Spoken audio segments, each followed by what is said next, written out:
যখন মাইয়েতকে কবরে শোয়ানো হয় তখন সে তাকে দাফন করে যাওয়া ব্যক্তিদের হাঁটার খসখস আওয়াজ শুনতে পায়। এরপরে তাকে যখন শুইয়ে দেওয়া হয়, সে যদি মুমিন ব্যক্তি হয় তাহলে তার মাথার দিকে তার সলাত এসে দাঁড়িয়ে যায়। দুনিয়াতে আপনি যে নামাজগুলো পড়েছেন, আমি যে নামাজগুলো পড়ছি, এগুলো মাথার দিকে দাঁড়িয়ে যায়। ডান দিকে চলে আসে তার সওম মানে কি? রোজা। বাম দিকে চলে আসে যাকাত। তারপরে পায়ের দিকে চলে আসবে তার আত্মীয়তার সম্পর্ক রক্ষার ইবাদত, তার এই যে অন্যান্য দান সদকা, তার নফল আমল, তার তাসবিহ তাহলিল, তার কোরআন তেলাওয়াত ইত্যাদি পায়ের দিকে চলে আসবে। এখানে একটা হাদিস এসেছে, সূরাতুল মুলক যে ব্যক্তি রাতের বেলা তেলাওয়াত করবে, কোন সূরা ভাই? তাবারাকাল্লাযী বিয়াদিহিল মুলক ওয়া হুয়া আলা কুল্লি শাইইন কাদির। এই সূরা যে ব্যক্তি রাতের বেলা করে তেলাওয়াত করবে, ইনশাআল্লাহ সূরা মুলক কবরে তার সাথে থাকবে এবং কবর আযাব থেকে সূরা মুলক তাকে বাঁচাবে ইনশাআল্লাহ। আমি বুঝাচ্ছি যে কি অবস্থাটা হবে। এবার দুজন ফেরেশতা মাথার দিক থেকে আসবেন, আসতে চাইবেন, সালাত বলবে এখান দিয়ে আসা যাবে না, এদিক দিয়ে আসা যাবে না। ডান দিক দিয়ে আসতে চাইবেন, এদিক দিয়ে আসা যাবে না। বাম দিক দিয়ে আসতে চাইবেন, যাকাত বলবে এদিক দিয়ে আসা যাবে না। পায়ের দিক দিয়ে আসতে চাইবেন, আমলগুলো বলবে এদিক দিয়ে আসা যাবে না। তারপরেও তারা আসবেন, চোখগুলো হবে নীল এবং কালো বর্ণের, নীলাভ চোখের, কালো। মুনকার নাকি? উঠে বসিয়ে দেওয়া হবে। এবার তিনটা প্রশ্ন। প্রথমে প্রশ্ন হচ্ছে কি, মান রব্বুক, তোমার রবকে? তখন মুমিন বান্দা বুক ফুলিয়ে বলবে রব্বি আল্লাহ, আমার রবকে আল্লাহ। পৃথিবীতে যে ব্যক্তি আল্লাহর সাথে শিরিক করে নাই, আল্লাহ তাওহীদের উপর থেকেছে এবং তার উপরে মৃত্যুবরণ করেছে, ইনশাআল্লাহ সে ব্যক্তি এর উত্তর নির্দ্বিধায় দিতে পারবে ইনশাআল্লাহ। আর দুনিয়াতে যে বা যারাই আল্লাহর সাথে শিরিক করবে, আল্লাহর সাথে শিরকের পাপে লিপ্ত হবে, ওই অবস্থায় মারা যাবে, তাওহীদের উপর থাকবে না, কোশ্চিনকালেও মান রব্বুক উত্তর দিতে পারবে না। তারপরে প্রশ্ন হয়ে যাবে মা দীনুক, তোমার দিন কি ছিল? মুমিন বান্দা উত্তর দিবে কি? দিন ইয়াল ইসলাম, আমার দিন ছিল ইসলাম। এখানে শুনে রাখেন, পৃথিবীতে যারা ইসলামকে পরিপূর্ণরূপে পালন করবে তারাই এই উত্তর দিতে পারবে ইনশাআল্লাহ। যারা ইসলামকে ঠাট্টা বিদ্রুপের, হাসি তামাশার পাত্র বানিয়েছে, মন চাইলে কিছু করি, মন চাইলে কিছু করি না, সহজগুলো একটু আমল করি, বাকি কিছুর আমল ধারি না, হ্যাঁ, নামাজ পড়ি, সুদ ছাড়তে পারি না, ঠিক আছে, বছর বছর ওমরা করি, এদিকে ঘুষ দুর্নীতি ছাড়তে পারি না, ইসলামকে ঠাট্টা তামাশার পাত্র বানিয়েছে, এরা কোশ্চিনকালে উত্তর দিতে পারবে না মা দীনুক।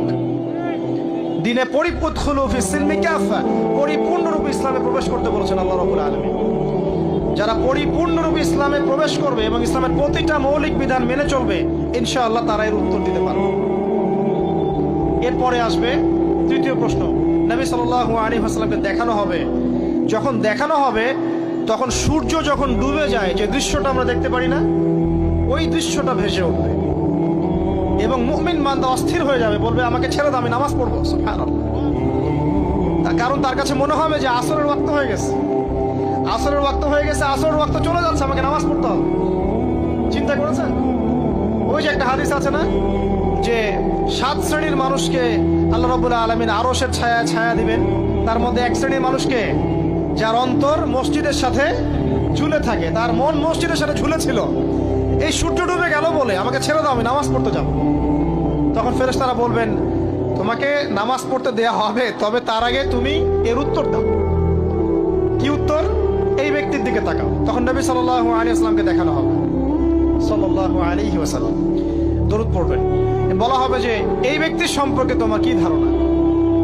মান হাযা রাজুলু বুইসা ফীকুম, এই ব্যক্তি কে, যাকে তোমাদের কাছে পাঠানো হয়েছিল? মুমিন ব্যক্তি নির্দ্বিধায় বলে দিবে যে তিনি হচ্ছেন আমার নবী মুহাম্মদুর রাসূলুল্লাহ সাল্লাল্লাহু আলাইহি ওয়াসাল্লাম। দেখুন, পৃথিবীতে যে বা যারাই নবী সাল্লাল্লাহু আলাইহি ওয়াসাল্লামের সুন্নতের উপর আমল করবে, ইনশাআল্লাহ সে তার উত্তর দিতে পারবে। দুনিয়াতে যারা নবীর সুন্নতের 5 পয়সা পরোয়া করছে না, তার আদর্শের 5 পয়সা দাম দিচ্ছে না, তারা কোশ্চিনকালে উত্তর দিতে পারবে না। নাম হতে পারে আব্দুর রহমান, আব্দুর রহিম, নবীর সুন্নতের ধার ধারে না, তারা উত্তর দিতে পারবে না। নবীর সুন্নতের গুরুত্ব কত গভীর, এটা আমাদেরকে এখান থেকে বুঝতে হবে। তাই প্রিয় যুবক ভাইরা, মুসলিম ভাইরা, আমাদের জীবনটাকে নবীর আদর্শ এবং সুন্নতে ঢেলে সাজাতে হবে। সকাল থেকে সন্ধ্যা পর্যন্ত প্রতিটা কাজ করবো কার তরিকায়? রাসূলের তরিকা। নামাজ পড়বো তার তরিকায়, রোজা, সিয়াম, হজ, যাকাত, আমল, মুআমালাত, আখলাক সব কার তরিকায়?